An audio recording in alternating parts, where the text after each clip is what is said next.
Isang dating foreign affairs official ang naniniwalang hindi inaresto, kundi isinuko mismo ng administrasyon si dating Pangulong Rodrigo Duterte sa International Criminal Court at ang lahat ng ito may halong politika. Narito ang balita ni Jane Codnita.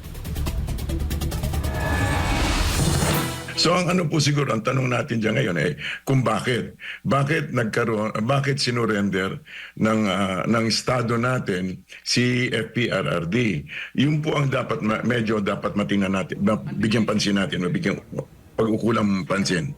Ito ang tanong na nais masagot ni dating DFA Undersecretary Ernesto Abella kaugnay ng iligal na pag-aresto at pagpapadala kay dating Pangulong Rodrigo Duterte sa International Criminal Court o ICC sa The Hague, Netherlands. Isang hakbang na anyay ginawa mismo ng kasalukuyang administrasyon. Ayon kay Abella, malinaw na wala ng jurisdiksyon ang ICC sa Pilipinas matapos itong tuluyang kumalas sa ilalim ng administrasyong Duterte.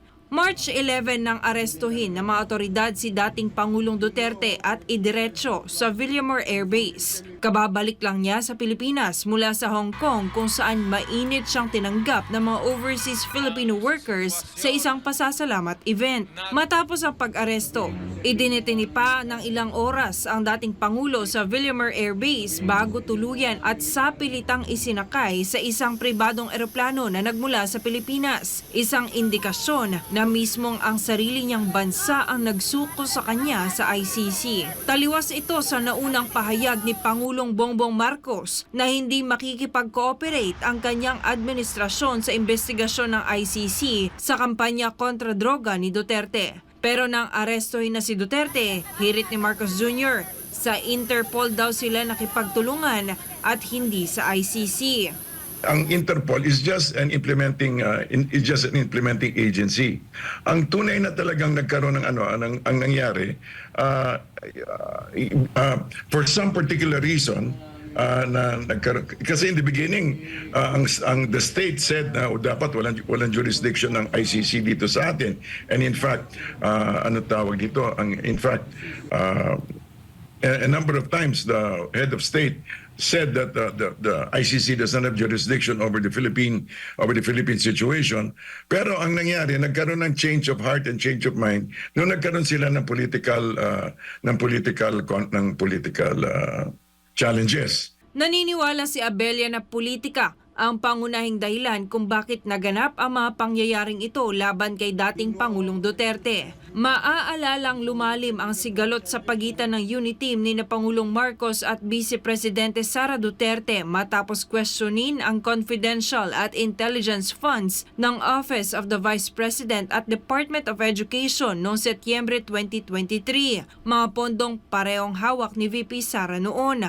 Lalo pang tumindi ang tensyon nang magbitiw si VP Sara bilang DepEd Secretary at nang tangkain sa Kamara na isulong ang People's Initiative, isang hakbang na mariing tinutulan ng dating Pangulo. Sa pananaw ni Abella, tila iniisip ng kasalukuyang administrasyon na hindi sila mananagot sa taumbayan sa pagsuko kay Duterte sa ICC. Kasi ang dinidil nitong head of state ngayon is a political rival. By passing it on to the ICC, he washes off his hands for any, kumbaga, hindi siya mananagot doon sa mga sympathizers, mga supporters ni FPRRD, pero he will be able to neutralize a political rival or somebody who's proving to be a political obstacle para sa kanya.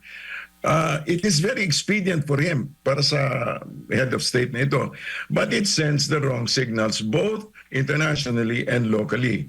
Sa naging hakbang ng Administrasyong Marcos Jr., lumalabas na mahina ang sistema ng hudikatura ng Pilipinas sa mata ng international community. Ito si Jane Codnita, News Citizen Correspondent, nag-uulat para sa Diyos at sa Pilipinas nating mahal.